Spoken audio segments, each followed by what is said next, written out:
आदिवासी शब्द आदि और वासी इन दो शब्दों से मिलकर बना है, जिसका अर्थ मूल निवासी होता है।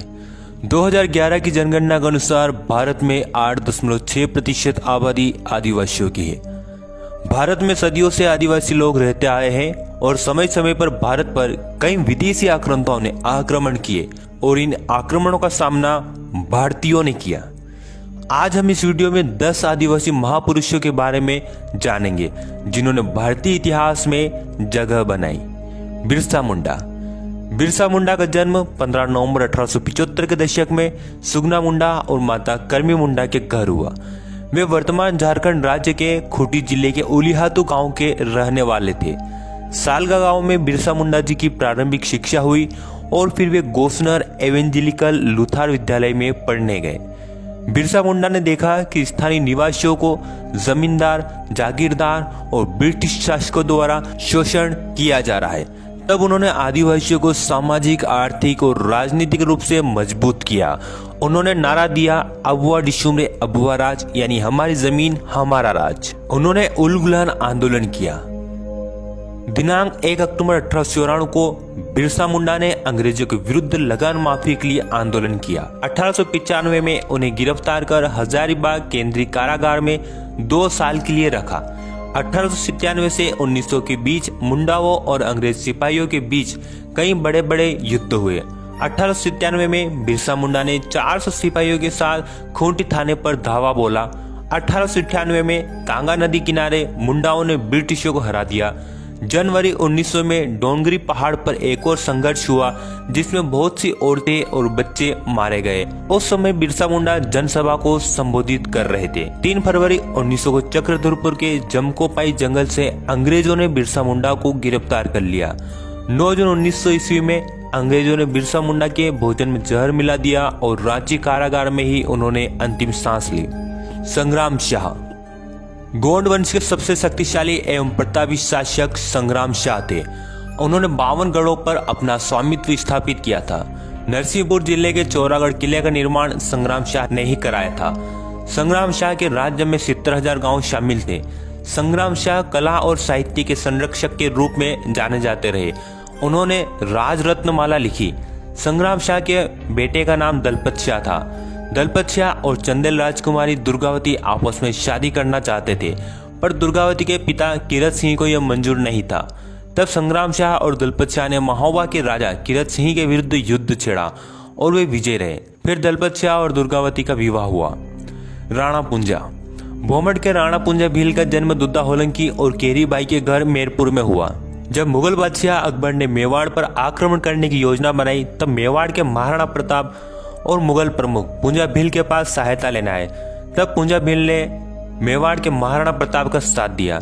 हल्दी घाटी के युद्ध में पुंजा भील के नेतृत्व में भीलों ने गुरिल्ला युद्ध नीति अपनाई और इसी युद्ध नीति से ही हल्दी घाटी का युद्ध अनिर्णित रहा।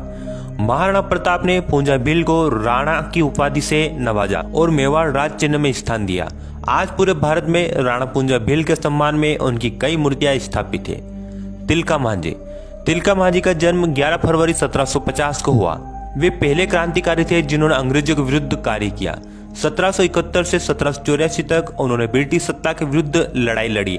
साथ ही साथ स्थानीय सामंतों और महाजनों के विरुद्ध महत्वपूर्ण कार्य किए। 1778 में तिलका मांझी ने रामगढ़ कैंप से अंग्रेजों को खदेड़कर कैंप पर कब्जा कर लिया।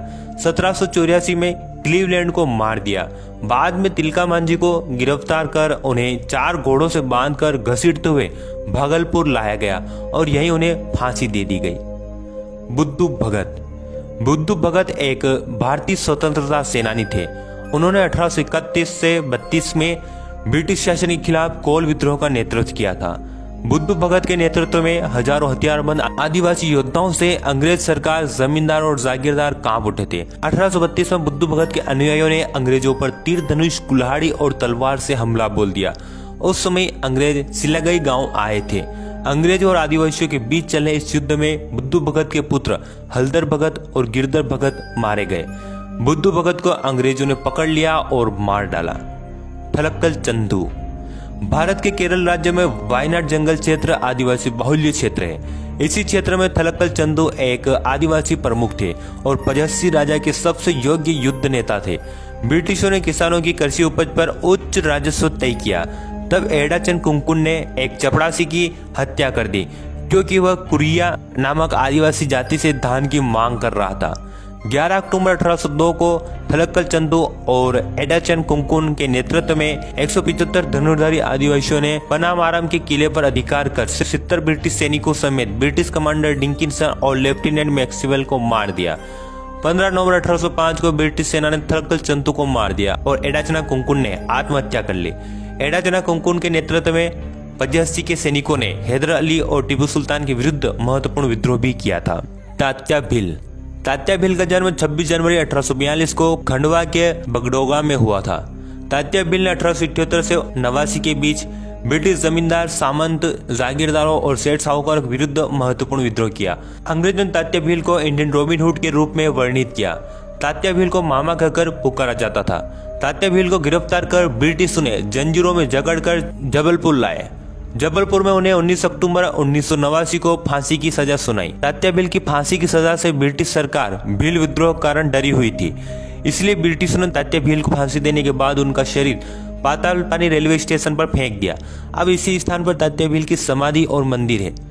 सभी ट्रेन इसी स्थान पर तात्या मामों के सम्मान में कुछ समय के लिए रुकती है। पाताल पानी रेलवे स्टेशन और भंवरकुआ चौराहा इंदौर का नामकरण आदिवासी जननायक तात्या भील के नाम पर रखा गया। जयपाल सिंह मुंडा का जन्म 3 जनवरी 1903 को चकरा बहनतोली रांची में हुआ। वे ऑक्सफोर्ड के सेंट जॉन्स कॉलेज में पढ़ने गए। उनका चयन भारतीय सिविल सेवा में हुआ। वह 1928 में एम्स्टर्डम में ओलंपिक हॉकी में उनकी कप्तानी में भारत को पहला स्वर्ण पदक मिला। 1938 जनवरी में वे आदिवासी महासभा के अध्यक्ष बने और एक अलग राज्य झारखंड की मांग रखी। उन्होंने संविधान सभा में भेदभावपूर्णता से देश के आदिवासियों के बारे में सकारात्मक ढंग से अपनी बात रखी।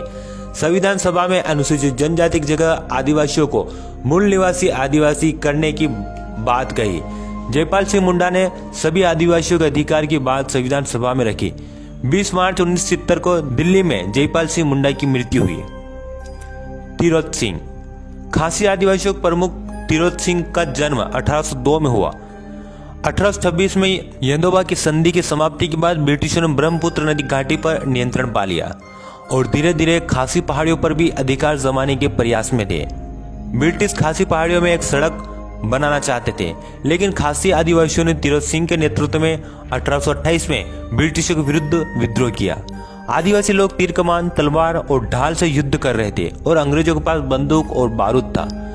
तब तिरोत सिंह और आदिवासियों ने गुरिल्ला युद्ध नीति अपनाई और यह युद्ध 4 साल तक चला। तिरोत सिंह को इस युद्ध में गोली लगी थी।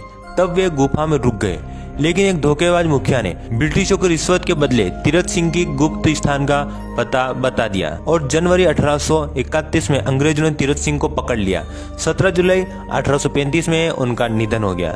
तिरोत सिंह की याद में मेघालय में हर साल राजकीय अवकाश रखा जाता है। सिद्धो कान्हो, चांद और भैरव 1855 से 56 के दौरान हुए संथाल विद्रोह का नेतृत्व एक आदिवासी परिवार कर रहा था, जिसमें 4 भाई सिद्धो, कान्हो, चांद और भैरव एवं 2 बहनें फूलो और जानो कर रहे थे। सिद्धो का जन्म 1815 में, कान्हो का 1820 में, चांद का 1825 में और भैरव का 1835 में हुआ। अंग्रेजों और स्थानीय जमींदारों के विरुद्ध संथाल आदिवासियों ने विद्रोह किया। संथाल विद्रोह का नारा था, करो या मरो, अंग्रेजों हमारी माटी छोड़ो। 30 जून 1855 में हजारों आदिवासियों ने अंग्रेजों के खिलाफ हथियार उठाए और अंग्रेजों और आदिवासियों के बीच भयानक युद्ध हुआ। लेकिन अंग्रेजों के आधुनिक हथियारों के सामने आदिवासियों के साधारण हथियार टिक नहीं पाए और लगभग 25,000 आदिवासी इस युद्ध में अपनी माटी के लिए शहीद हुए। 1855 में पंचकठिया नामक स्थान पर सिद्धो को फांसी हुई और भोगनाडी नामक स्थान पर कान्हो को फांसी हुई। फूलो और जानो दोनों बहनों ने अंग्रेजों के शिविर में घुसकर 21 अंग्रेजों को काट डाला था। इसी संघर्ष में लड़ते लड़ते वे दोनों बहनें अमर शहीद हो गई। उम्मीद है दोस्तों आपको यह वीडियो पसंद आया होगा। इस वीडियो को अधिक से अधिक लाइक और शेयर करें। आप कमेंट में बता सकते हैं आप किस टॉपिक पर वीडियो चाहते हैं। हमारे चैनल सब्सक्राइब कर ऑल नोटिफिकेशन चालू कर लीजिए और यदि आप हमारी मदद करना चाहते हैं तो हमारे चैनल ज्वाइन जरूर करें। आपका कीमती समय देकर वीडियो देखने के लिए बहुत बहुत धन्यवाद।